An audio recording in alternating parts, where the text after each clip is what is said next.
जय हिंद दोस्तों। इस क्लास में हम मौलिक अधिकार करेंगे जिसे फंडामेंटल राइट कहा जाता है। हमने मौलिक अधिकार की एक क्लास कर ली है, ये सेकंड क्लास है। इसमें हम समता संबंधी अधिकार, स्वतंत्रता संबंधी अधिकार, शोषण के विरुद्ध अधिकार, ये 3 आर्टिकल देखने वाले हैं। एग्जाम पॉइंट ऑफ व्यू से काफी इंपॉर्टेंट हैं, तो इस क्लास में हम 2 चीजें करेंगे। पहला हम मौलिक अधिकार पढ़ेंगे और दूसरा हम आर्टिकल्स पढ़ेंगे जो एग्जाम पॉइंट ऑफ व्यू से मोस्ट इंपॉर्टेंट रहते हैं। सभी प्रतियोगी परीक्षाओं के लिए इंपॉर्टेंट है। एक क्लास ऑलरेडी हो चुकी है जो चैनल पर अपलोड हो चुकी है, ये सेकंड क्लास है। मौलिक अधिकार 6 हमारे मौलिक अधिकार हैं। मूल संविधान में 7 मौलिक अधिकार दिए हुए थे, लेकिन संपत्ति के अधिकार को हटा दिया गया है, आर्टिकल 300A में डाल दिया गया है और यहाँ पर हमारे पास सिर्फ 6 अधिकार हैं। संपत्ति के अधिकार को 44वें संविधान संशोधन 1978 के माध्यम से यहाँ से हटा करके अनुच्छेद किस में डाल दिया गया है, 300A में डाल दिया गया है, जो कि भाग 12 में एग्जिस्ट करता है। तो हम यहाँ पर देखने वाले हैं, पहला है समता संबंधी अधिकार। 6 अधिकार दे रखे हैं, समता संबंधी अधिकार, स्वतंत्रता संबंधी अधिकार, यहाँ पर शोषण के विरुद्ध अधिकार और 3 और अधिकार हैं जो कि हम नेक्स्ट क्लास में कर लेंगे। तो इनमें सब क्लॉज जैसे सब आर्टिकल है। अब यहाँ क्या हो गया, आर्टिकल हो गया समता संबंधी अधिकार, ये हमारी हेडलाइन हो गई। हेडलाइन में क्या है, अनुच्छेद 14 से 18 समता संबंधी अधिकार में 14, 15, 16, 17, 18 5 आर्टिकल आते हैं जो कि हम देखेंगे। फिर स्वतंत्रता संबंधी अधिकार में 3 आर्टिकल आते हैं, वो देखेंगे। फिर नेक्स्ट इस तरह से देखेंगे। एग्जाम में पूछा जाता है कि आर्टिकल 14 किससे संबंधित है, समता संबंधी अधिकार से, स्वतंत्रता संबंधी अधिकार से, या फिर इस तरह से 2-4 और दे देंगे आपको और फिर पूछेंगे। तो इसलिए आपको हेल्प करने वाली है ये वीडियो बहुत ही ज्यादा।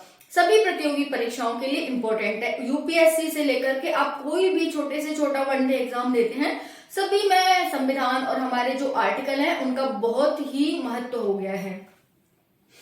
आर्टिकल 14 देखते हैं, समता संबंधी अधिकार में आर्टिकल 14।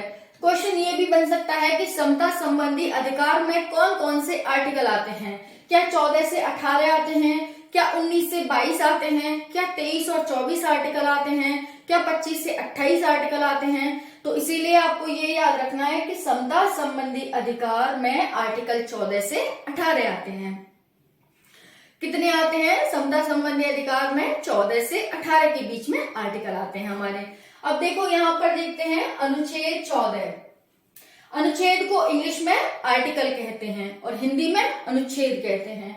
अनुच्छेद 14 है। साथियों, मैंने कल आपको मौलिक अधिकार क्या है इसकी डेफिनेशन पूरी बता दी थी कि पूरी डेफिनेशन क्या है। देखो इसमें एक बार और देख लेते हैं। मौलिक अधिकार क्या है हमारे, किसी भी व्यक्ति को जीवित रहने के लिए तथा उसके विकास के लिए जो अधिकार आवश्यक होते हैं उन्हीं को मौलिक अधिकार कहते हैं। किसी भी व्यक्ति को जीवित रहने तथा उसके विकास के लिए परम आवश्यक अधिकारों को ही मौलिक अधिकार कहा जाता है।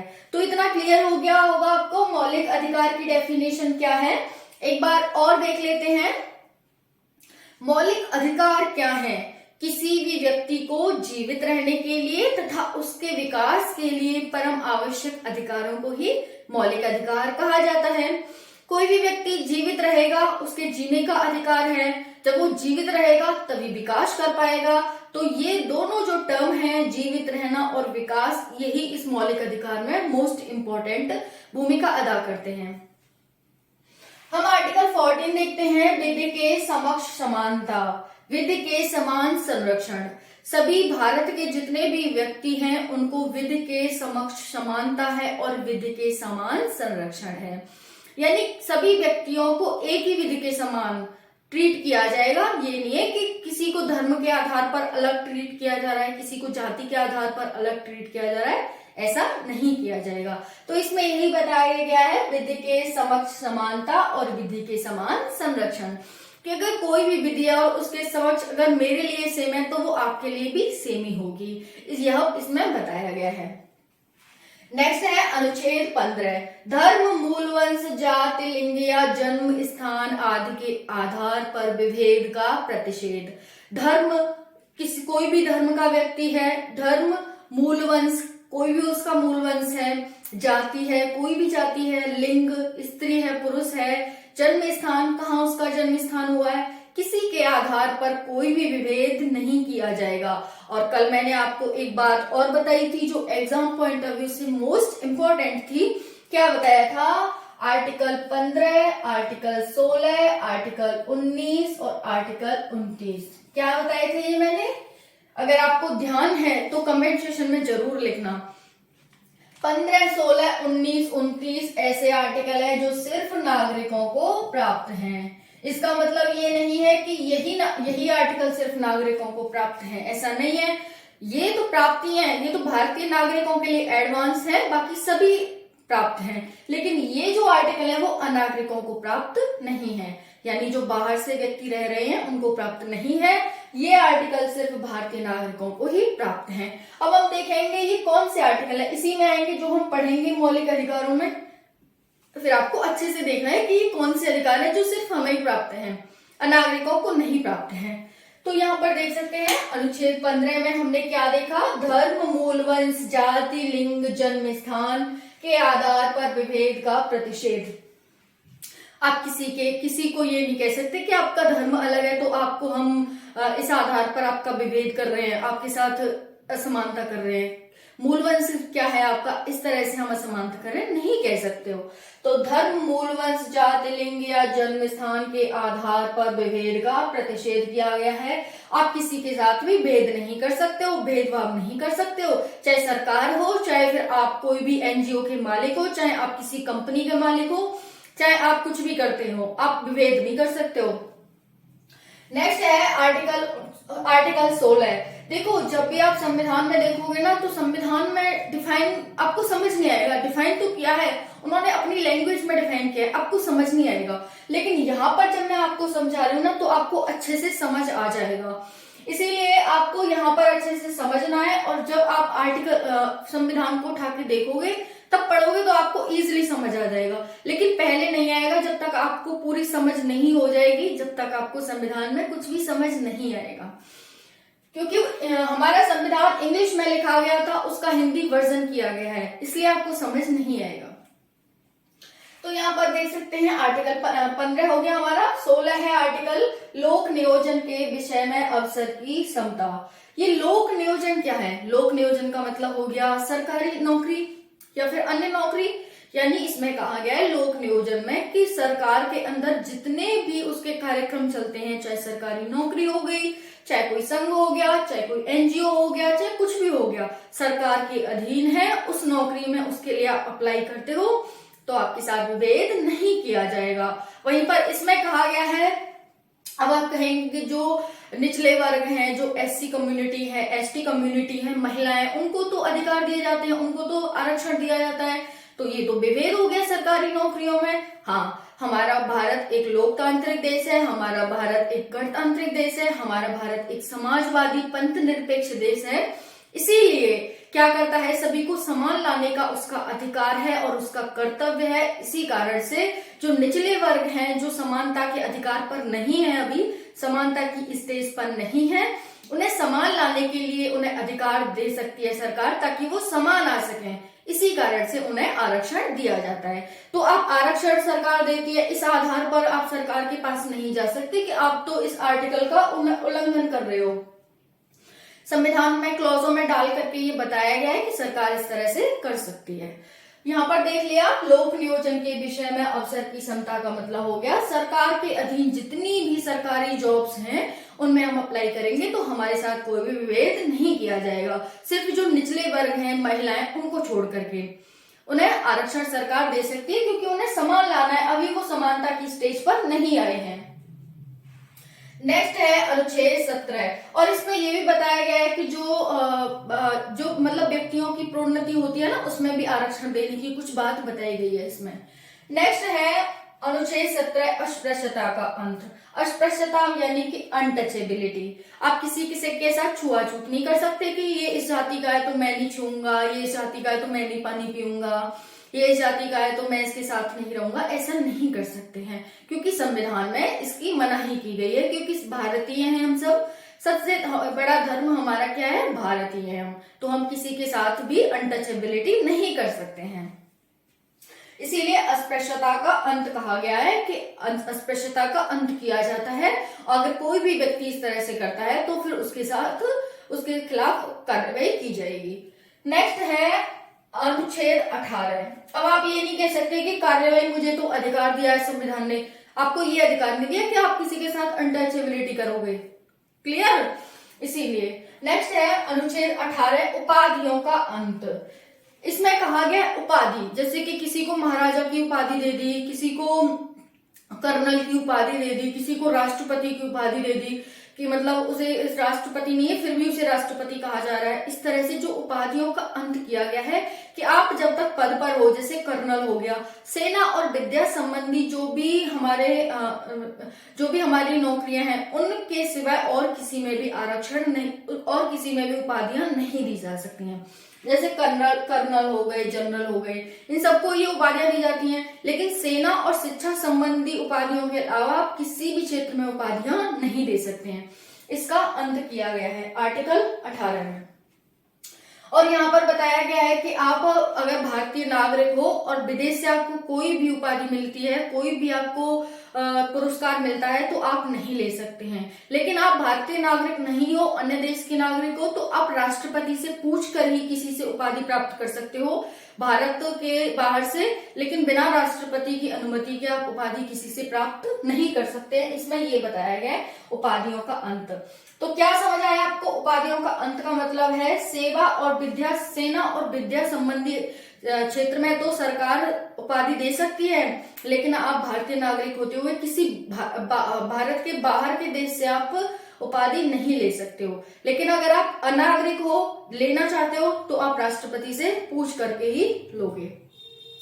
तो इसमें यहाँ पर ये बताया गया उपाधियों का अंत किया गया है। अब नेक्स्ट है, यहाँ पर देख सकते हैं स्वतंत्रता संबंधी अधिकार। तो हमारे ये 14, 15, 16, 17, 18 यहाँ पर हो चुके हैं। अब हम देखेंगे सेकंड जो अधिकार है 6 में से दूसरा स्वतंत्रता संबंधी अधिकार। इसमें 3 आर्टिकल है, 19, 20, 21, 22, 4 आर्टिकल है। इसमें कितने हैं? 4 देखेंगे हमें।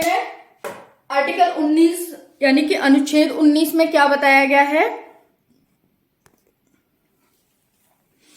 अनुच्छेद 19 में वाक स्वतंत्रता आदि विषय कुछ अधिकारों का संरक्षण।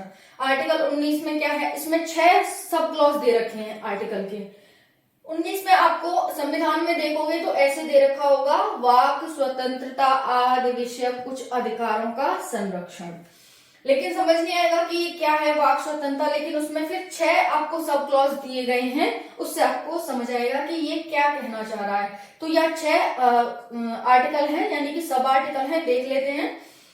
19 आर्टिकल 19A कह सकते हो आप इसे, article 19A, article 19B, article 19C, article 19D, E, F, G, इस तरह से। तो यहाँ पर देख सकते हैं भाषण और अभिव्यक्ति की स्वतंत्रता, आपको बोलने का और आपको अपनी बात को अभिव्यक्त करने की स्वतंत्रता है, यही है भाषण और अभिव्यक्ति की स्वतंत्रता। नेक्स्ट है शांतिपूर्वक तथा निरायुध सभा करने की स्वतंत्रता। जो 2020 में किसान बिल आए थे उसके खिलाफ क्या किया किसानों ने? विरोध किया उन बिलों का, क्योंकि उन्हें अधिकार दे रखा था कि आप कोई भी सरकार के खिलाफ कोई भी आंदोलन करना चाहते हो कर सकते हो, लेकिन शांतिपूर्वक और बिना हथियारों के। जो किसानों ने तोड़फोड़ की वो गलत था। अगर आपको पूरा अधिकार दे रखा है संविधान ने कि आप सरकार का विरोध कर सकते हो, सरकार आपके लिए कोई भी लॉ लेकर आती है और आपको पसंद नहीं है तो विरोध कर सकते हो, क्योंकि हमें अधिकार दे रखा है। लेकिन हमें कोई भी हथियार नहीं उठाना है और शांतिपूर्वक धरने देने हैं, शांतिपूर्वक आप दे सकते हैं। आप देखते रहते हैं आए दिन, कभी चांदनी चौक में, कभी कहीं पर भी धरने दिए जाते रहते हैं। नेक्स्ट है 19C का समुदाय अथवा संघ बनाने की स्वतंत्रता। आप कोई भी समुदाय बना सकते हो, कोई भी संघ बना सकते हो, आपको कोई नहीं रोकेगा। आप एनजीओ खोल सकते हो, आप कोई भी और संघ बना सकते हो, आप स्टूडेंट संघ बना सकते हो, कोई नहीं रोकने वाला, क्योंकि आपको ये अधिकार दे रखा है। तो स्वतंत्रता संबंधी अधिकार जो आर्टिकल 19 से 22 दे रखे हैं, उसमें हमने आर्टिकल 19 उठाया था, जिसमें हमें वाक स्वतंत्रता आदि विषय कुछ अधिकारों का संरक्षण दे रखा था। जिसमें हमें 6 संरक्षण दे रखे हैं। भाषण और अभिव्यक्ति की स्वतंत्रता, आप में कुछ भी बोल सकते हैं।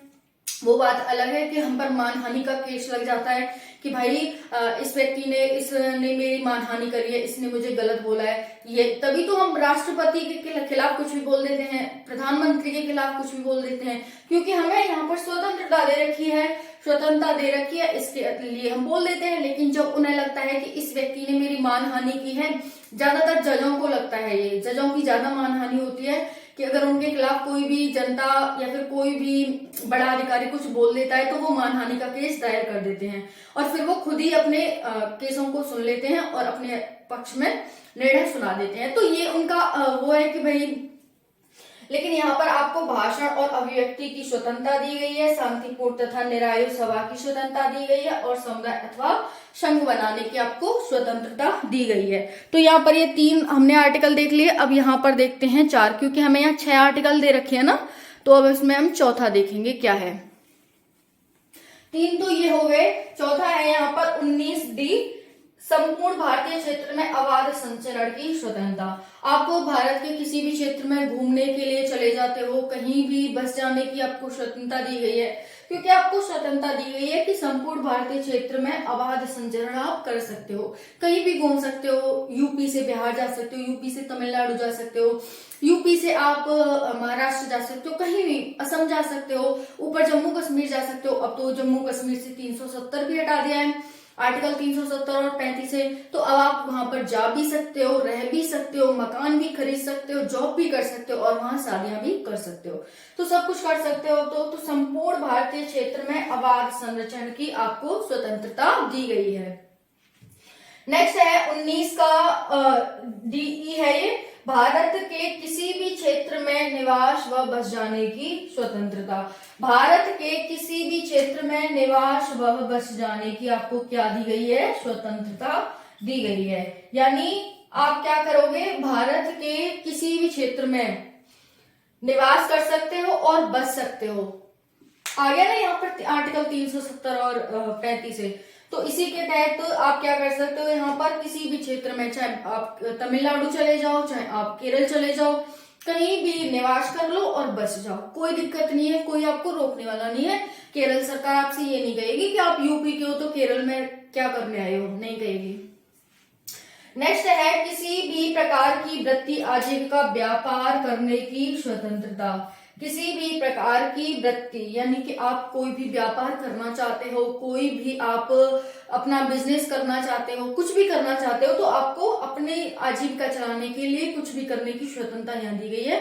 लेकिन कल को आप ये नहीं कर सकते कि मैं आतंकवाद में सम्मिलित हो रहा हूँ, वहां से मुझे फंड मिल रहा है, वो फंड मेरी आजीविका के लिए जरूरी है, ऐसा नहीं कर सकते, क्योंकि आपको बताया गया है, बोला गया है संविधान में कि आप ऐसा कोई भी कार्य नहीं करेंगे जिससे भारत की प्रतिष्ठा और संविधान की प्रतिष्ठा को आंच आए।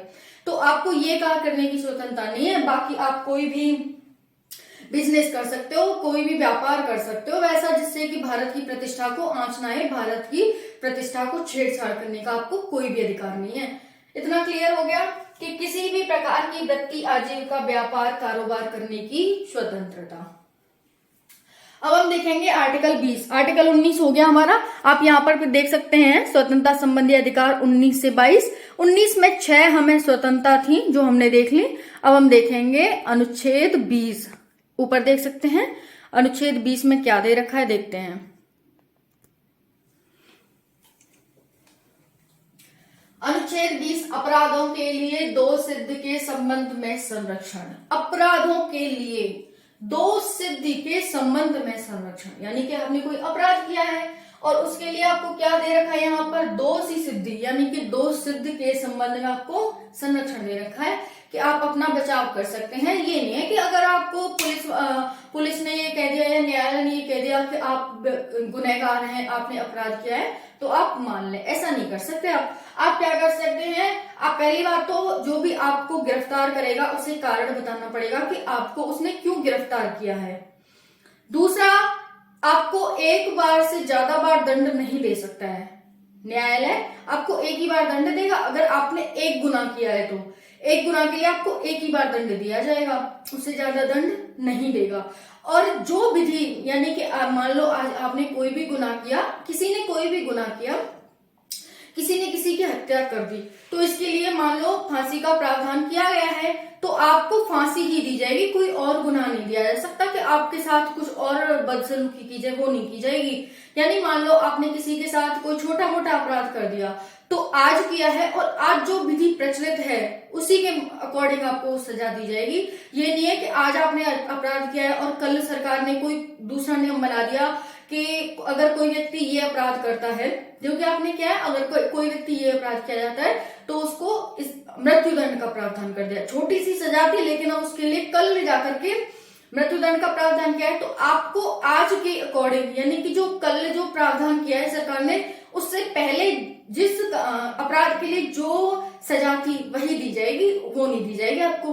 ठीक है, तो मैं क्या कहना चाह रही हूँ वो समझो कि पहली बात तो है कि आपको कोई भी आपको गिरफ्तार करता है, उससे आप कारण पूछ सकते हो कि भाई आपने मुझे गिरफ्तार क्यों किया है, पहला हो गया। दूसरा है कि जो विधि जिस दिन आपने अपराध किया है उस दिन लागू थी, उसी विधि के अकॉर्डिंग आपको सजा दी जाएगी। ये नहीं है कि बाद में कोई भी प्रावधान आता रहे, उससे हमें कोई मतलब नहीं है। आज जो आपने गुनाह किया है, आज जो प्रावधान है उसी के तहत आपको सजा दी जाएगी, किसी को भी। नेक्स्ट है, आपको एक बार से अधिक बार सजा नहीं दी जाएगी। ये नहीं है कि आपको बार बार सजा देती जा रही है सरकार, न्यायालय बार बार सजा देता जा रहा है, ऐसा नहीं होगा। एक ही बार, अगर आपने एक गुनाह किया है तो आपको एक बार सजा मिलेगी, एक से ज्यादा बार गुनाह किया है तो एक से ज्यादा बार सजा मिलेगी। मेरा कहने का मतलब ये है। तो यहाँ पर ये आ गया अपराधों के लिए दोष सिद्ध के संबंध में संरक्षण।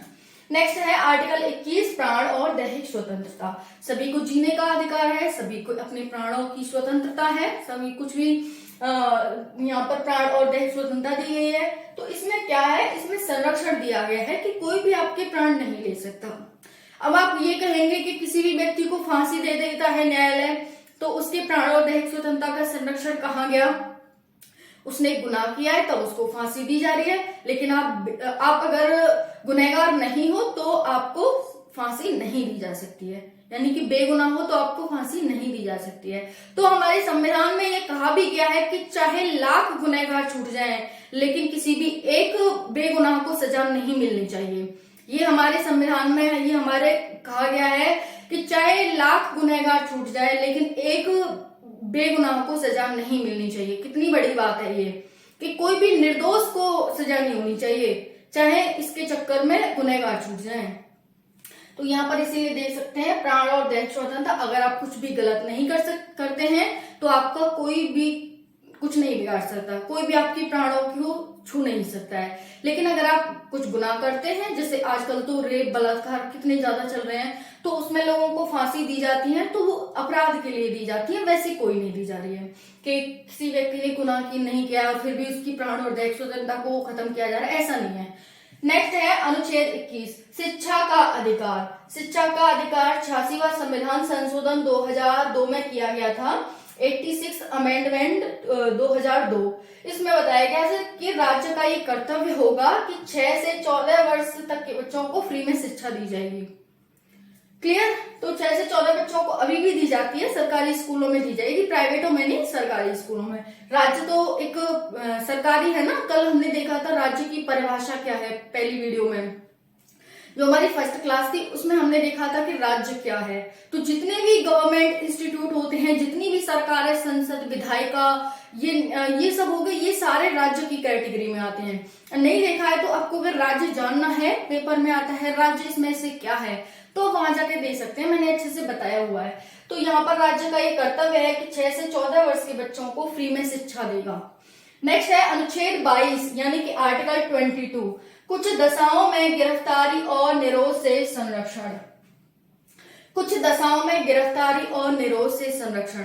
कोई भी आपको गिरफ्तार करता है, पुलिस आपको गिरफ्तार करती है, तो पहला तो आप उससे कारण जान सकते हो। दूसरा है 24 घंटे के अंदर पुलिस आपको न्यायालय के समक्ष प्रस्तुत करेगी, पेश करेगी कि ये व्यक्ति है जिसने गुनाह किया है। इस तरह से कुछ दशाओं में गिरफ्तारी और निरोध से संरक्षण आप अपने खिलाफ बोल सकते हो कि हाँ, मैं अपने लिए बोल सकते हो कि मैंने ये गुनाह नहीं किया, मुझे फंसाया जा रहा है, या मुझे ये नहीं है कि पुलिस वाले ने या फिर पुलिस ने कह दिया कि तुम गुनहगार हो तो आपने मान लिया, ऐसा नहीं है। तो इसमें यही कहा गया है कुछ दशाओं में गिरफ्तारी और निरोध से संरक्षण। पहला है कि आप कोई भी अपना वकील कर सकते हैं। दूसरा है कि आपको पुलिस ज्यादा दिन तक अपने पास नहीं रख सकती है, गिरफ्तार करेगी तो 24 घंटे के अंदर आपको न्यायालय में पेश करेगी और न्यायालय आपसे जानने की कोशिश करेगा कि आपने गुनाह किया है या नहीं किया है। दूसरा हो गया। तीसरा है पहला कोई भी वकील कर सकते हैं। दूसरा है कि पुलिस आपको ये नहीं है कि जब तक उसका मन चाहे वो रख सके, गिरफ्तारी से 24 घंटे के अंदर न्यायालय में पेश करेगी। तीसरा है आप अपने लिए बोल सकते हो कि मैंने ये गुनाह नहीं किया है, इस तरह से।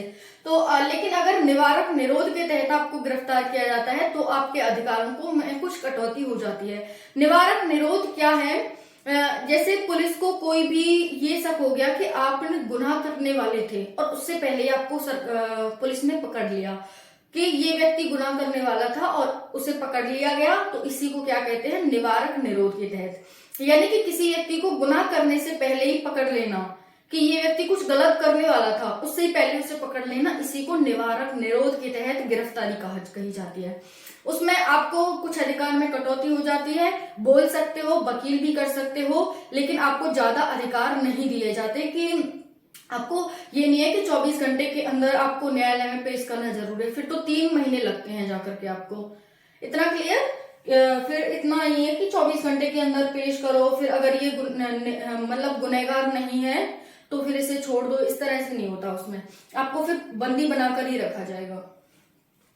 नेक्स्ट है शोषण के थर्ड है हमारा। देखो हमने समता संबंधी अधिकार देख लिया, स्वतंत्रता संबंधी अधिकार जिसमें आर्टिकल 19 में 6 स्वतंत्रताएं थी। फिर इसमें हमने 20 देखा, 21 देखा, 21 का देखा, ये अमेंडमेंट के माध्यम से आया था।